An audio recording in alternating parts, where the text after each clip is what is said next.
todos. O meu nome é Mário Portela. O meu nome é Bruno Pinho. Estás no podcast dos temas esquisitos que provocam pensamento. E é isso que queremos fazer contigo. Investigar e partilhar factos e conjecturas sobre estes mesmos temas. No último episódio, tu ouviste falar de 300 anos de gente a colocar o rabiosque em cima do trono mais cobiçado do mundo. Foram os primeiros 300 anos da Santa Sé. Hoje vamos trazer-te o resto, porque vamos de facto dizer-te aquilo que não devíamos dizer. Aquilo que não interessa que se diga. Queremos cimentar ainda mais esta dúvida. Queremos pôr-te a pensar. A pensar e a provocar-te a sair da caixa, mas isso são outros 300.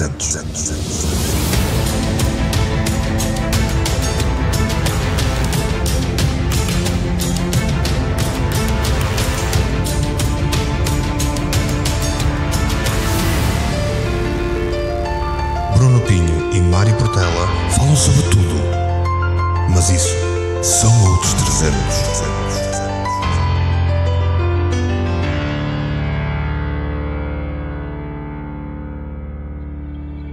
Se gostavas de patrocinar este podcast e, quem sabe, até ter o teu próprio podcast, vem conhecer as condições do canal Portugal Místico. Por um lado, estás a patrocinar o projeto da rádio e, por outro, estás a ingressar num programa de incentivo ao podcast que é único em Portugal. Contacta-me.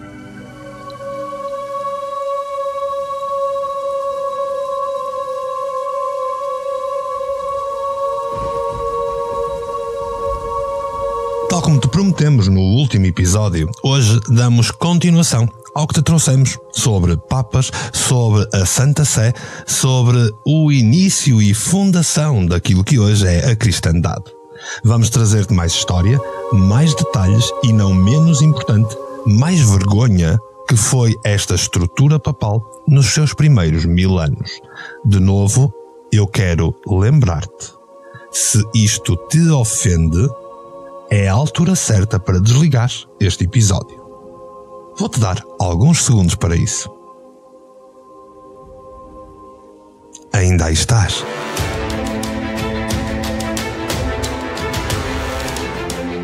Chegamos com isto a Sisto III, ali entre 432 e 440, que merece um comentário particular.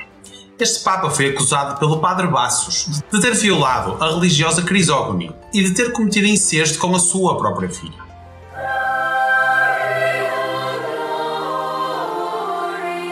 O Papa Sisto conseguiu sair triunfante da acusação após um julgamento truculento e mandou encarcerar o Padre Bassos.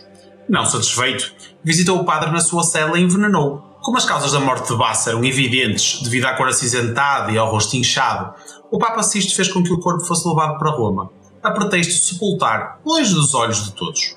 Com isto, o que é que ele conseguiu? Sair impune do seu crime. Felizmente, tinha a bula papal, que já tinha sido inventada anteriormente, que o protegeu e deveria ser único e exclusivamente julgado pelos papas. E posso dizer que este, pelo menos, foi daqueles que nós temos como documentado a ser um adúltero que ainda para mais pratica incesto. Além disso, foi um fantástico assassino que conseguiu esconder, ou mais ou menos, porque ficou registado e documentado. O que serve para te dizer que tudo o que vais ouvir neste episódio está documentado. São factos. Segundo estes mesmos documentos, até ao ano 600 sucede-se uma série de papas, entre os quais voltamos a encontrar um leque de acontecimentos de todo o género. Félix III era casado 2 vezes simultaneamente, Símaco foi acusado de crimes horríveis. Chega Vigílio, que conservou o trono graças a uma vida repleta de horrores, assassinos abomináveis e subornos. E terminamos com Pelágio, que foi acusado de assassinar o seu antecessor, Vigílio, e tomar a si o trono por ocupação forçada. Curiosamente, Bruno, vê o nome que ele toma, Pelágio, e vê o que é que Pelágio hoje em dia quer dizer. Será que descobrimos aqui a etimologia da palavra? Já serão outros 300. Isso são outros 300 de facto, mas estávamos a falar de papas. E vamos hoje dividir os papas em eras. Porquê? Porque os documentos chamam à próxima era a Era dos Milagres. Isto porque Gregório I, ali pelo ano 590, foi o inventor do purgatório. Sim, ele é que o inventou porque não existe o purgatório em lado algum, nem na Bíblia, nem em nenhum apócrifo. Este senhor, este Papa, este Sumo Pontífice, inventou o purgatório. Este Papa foi acusado de envenenar um bispo, presta um fraco favor à história da humanidade, já que manda queimar as obras de todos os autores profanos que ele não gostava, e a sua piromania leva-o a incendiar a Biblioteca Palatina fundada por César Augusto. Durante o seu reinado, ele ainda publica um édito a proibir os padres casados de se divorciarem. Em consequência desta ação, os infanticídios aumentam acentuadamente na cidade, chegando ao ponto de ser encontrado no fundo das águas, muito recentemente, mais de 6.000 crânios de recém-nascidos. Ai, é tão estranho falarmos disto. Tão estranho. Estas são as fundações da Santa Sé. Entre os 31 papas que se seguiram a este Gregório I, destacou-se um Diodato, que se atribuiu a si mesmo o milagre de beijar um leproso e o curar. Um Martinho, em que durante o seu reinado a corrupção atingiu um recorde total em Roma, em que se pagava para se obter milagres. E a Era dos Milagres não acaba por aqui. Temos um Agatão I que realizou numerosos milagres curando vítimas da peste e chegando até a ressuscitar mortos. Isto tudo documentado, ou seja, afinal havia papas que tinham poderes. Por exemplo, há um Sérgio I que chegou ao pontificado de uma forma muito peculiar, tendo sido nomeado juntamente com outros 2 papas e vendo-se obrigado a comprar o trono aos seus concorrentes. Estávamos ali a jogar o preço certo, mais ou menos. Uma vez no poder, este Sérgio I vingou-se cruelmente destes 2 contestantes. Seria mais tarde acusado de adultério e de abuso de uma jovem religiosa, mas nunca do assassinato da concorrência, porque matar papas, afinal, se fores um papa, safas-te. Isso não tem problema nenhum. E a este Constantino sucede Estevão II, que não hesitará em aplicar toda a sua crueldade contra o seu antecessor, acusando-lhe de ter arrebatado o trono de Roma. Pasmem-se então, quando descobrimos que Estevão manda arrancar os olhos e cortar a língua ao bispo Teodoro, amigo e defensor de Constantino. Bem, a ele e a toda a gente que dissesse mal dele, na realidade. Assassina o padre Valdipet depois de torturas terríveis e condena Constantino a receber 1000 golpes na cabeça e a ser-lhe arrancada a língua. Este criou um jogo tipo a nossa pinhata, em que punha o povo a bater nos mortos. Pinhata! Este criou um jogo tipo a nossa pinhata, em que punha o povo a bater nos mortos. Era uma diversão que eles tinham na altura, enfim. O reinado de Estevão II foi uma infinidade de barbaridades. E estes são os representantes que Deus escolheu.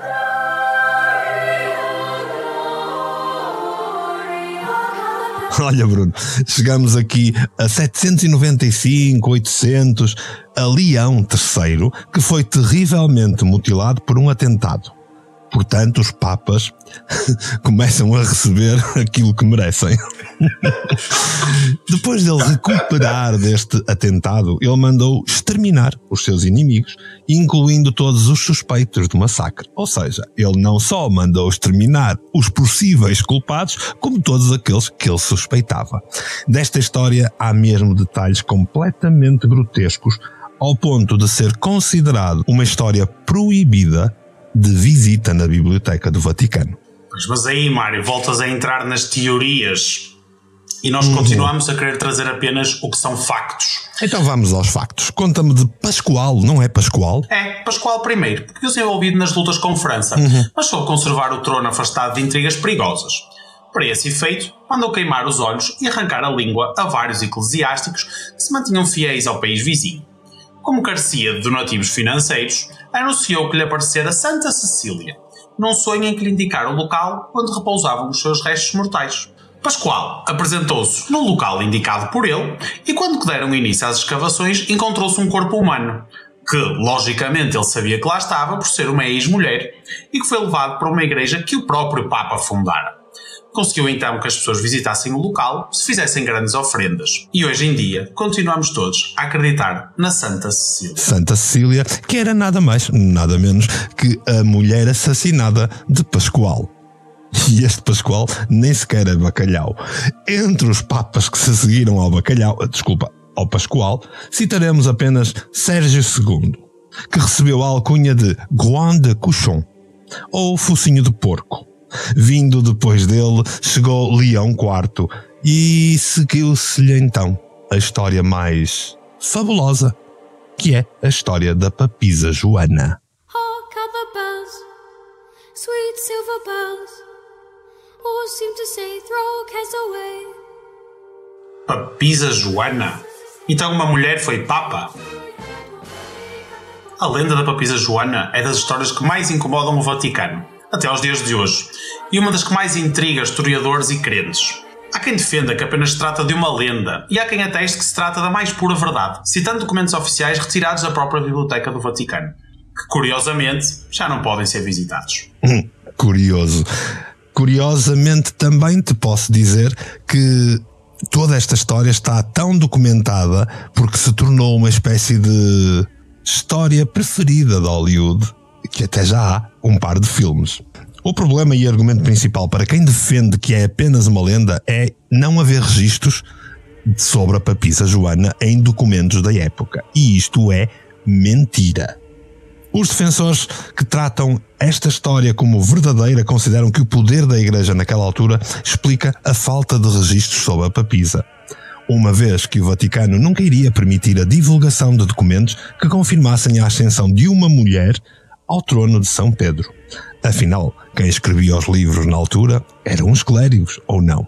Exato, mas vamos ao que sabemos, juntando informações dos vários livros da especialidade. A história original relata que tudo começou no final do século IX, mas os mais renomeados historiadores afirmam que a Joana foi papisa na época da confusão da diocese em Roma. O ano não se sabe ao certo, porque todos os relatos públicos fora da Biblioteca do Vaticano foram queimados e ninguém tem acesso ao da Santa Sé. No entanto, presume-se que tenha sido ali entre 850 e 1100. No livro A Papisa de Donna Cross, um dos livros mais vendidos sobre o assunto, a papisa teria nascido em Constantinopla e fez passar por homem para fugir das perseguições impostas pela própria Igreja em relação ao acesso à educação pelas mulheres. O livro descreve uma mulher extremamente culta com um elevado grau de entendimento em filosofia e teologia. Ela terá ido para Roma e ter-se apresentado como monge, convencendo os restantes membros da Igreja da sua sabedoria. Com a morte de Leão IV, assumiu o trono de Pedro, com o nome de Leão VII. Teria sido descoberta. Quando acometida pelas dores do parto, deu à luz em plena procissão uma criança fruto de um caso com um dos guardas. A população terá reagido com indignação, como seria de esperar, apedrejando-a até à morte. E é isto que acontece quando uma mulher tenta entrar no mundo de homens. Sabes, é Mariano Escoto quem mais escreve detalhes sobre a Papisa Joana. E esta incrível história, escrita por este historiador, que também era sacerdote, é extremamente importante. Porquê? Este homem, este sacerdote, este Mariano Escoto, é constantemente citado como um dos principais historiadores com mais fidedignidade à história. Ora, se ele era um sábio religioso que esclareceu todas as dúvidas nas suas crónicas, então também é válido tudo o que ele escreveu sobre a Papisa Joana. E com efeito ele era tão importante, que ainda hoje a sua reputação criou-se de tal maneira que Inglaterra, Escócia e Alemanha reivindicam para si a honra de serem a pátria deste Mariano Escoto. Portanto, temos um historiador muito importante a contar a história da Papisa Joana. E esta Joana, quando foi elevada à suprema dignidade da Igreja, exerceu a autoridade infalível de vigário de Jesus Cristo, com tão grande sabedoria que se tornou a admiração de toda a cristandade até ao dia em que se descobriu ser mulher, infelizmente. Conferiu ordens sagradas aos prelados, aos padres e aos diáconos, consagrou altares e basílicas, administrou os sacramentos aos fiéis, permitiu aos arcebispos, abades e príncipes que beijassem os seus pés e, finalmente, desempenhou com honra todos os deveres dos pontífices, ao contrário de 90% dos homens que ocuparam este lugar, e estes 90% é já sermos muito simpáticos. Portanto, a primeira e única mulher que o Vaticano quer que seja mito a estar no trono de São Pedro foi melhor que todos os outros juntos. Enfim, Bem, olha, ela ainda fez mais. Ela compôs prefácios de missas, um grande número de cânones, os quais foram até interditos mais tarde pelos seus sucessores, porque sabiam qual era a origem. Além disso, dirigiu com grande habilidade os negócios políticos da corte de Roma e foi por conselhos seus que o imperador Lutário, já muito velho, se decidiu abandonar uma vida de barbárie e juntar-se à vida monástica na abadia de Prum.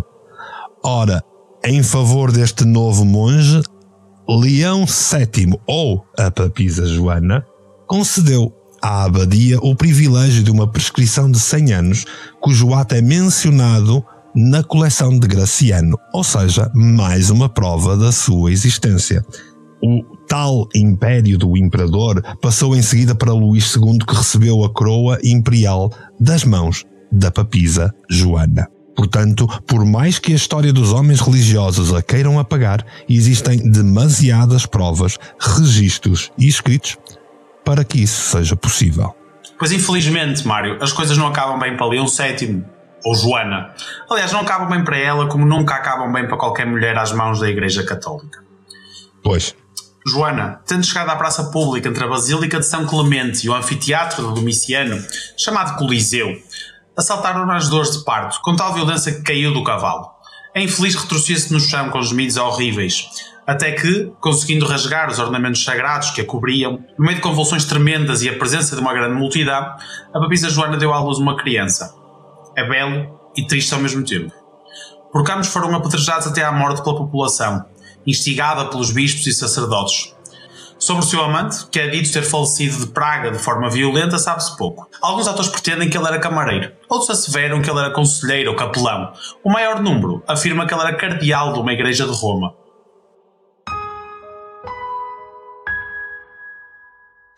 Não podemos deixar acabar este episódio sem sublinhar que, mesmo que fosse um mito, a história em torno da papisa Joana é um exemplo ilustrativo do papel das mulheres na Igreja Católica e que atravessa séculos de misoginia e discriminação no acesso aos cargos da organização da cristandade.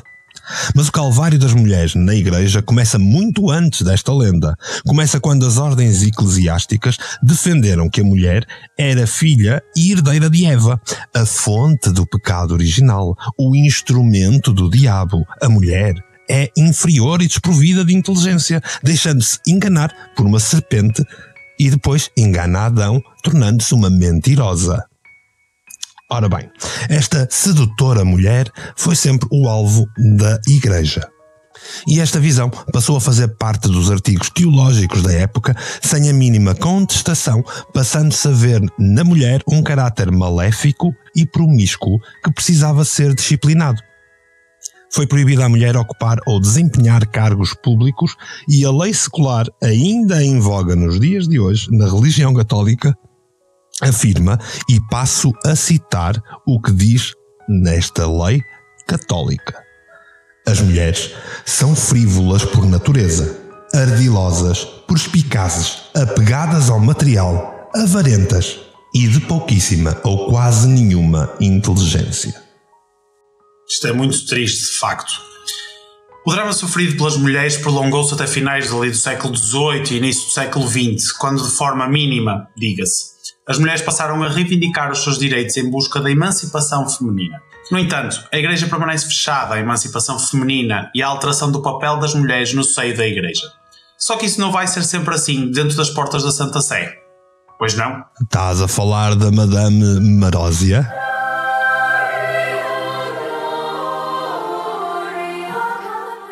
Pois, isso é outra grande história que mexe com papas de maneira absurda. Mas por hoje, fica por serem outros 300. Bom, já te falámos de grande parte dos papas do primeiro milénio da Igreja Católica. Hoje adensou um pouco para citar a importante e misteriosa história da papisa Joana. Mas ainda não acabou esta série de episódios, pois não, Mário?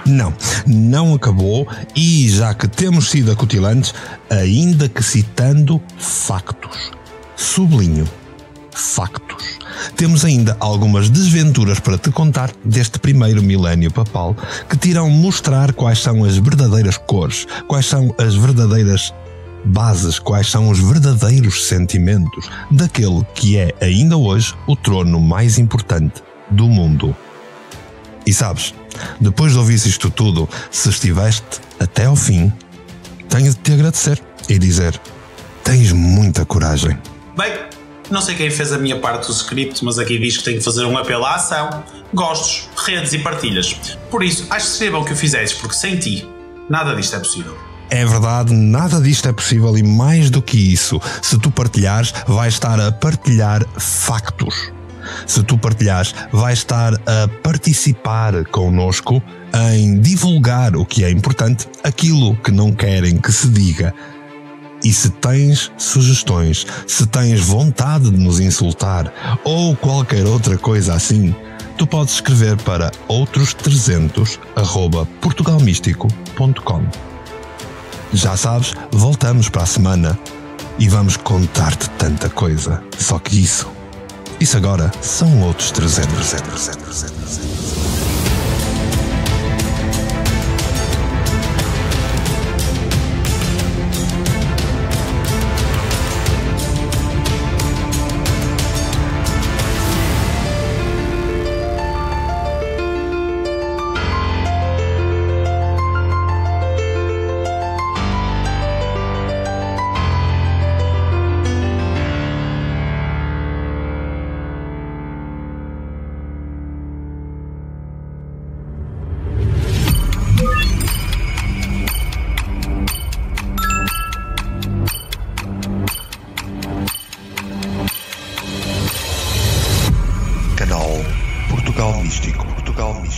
Portugal Místico. Foi feito para ti.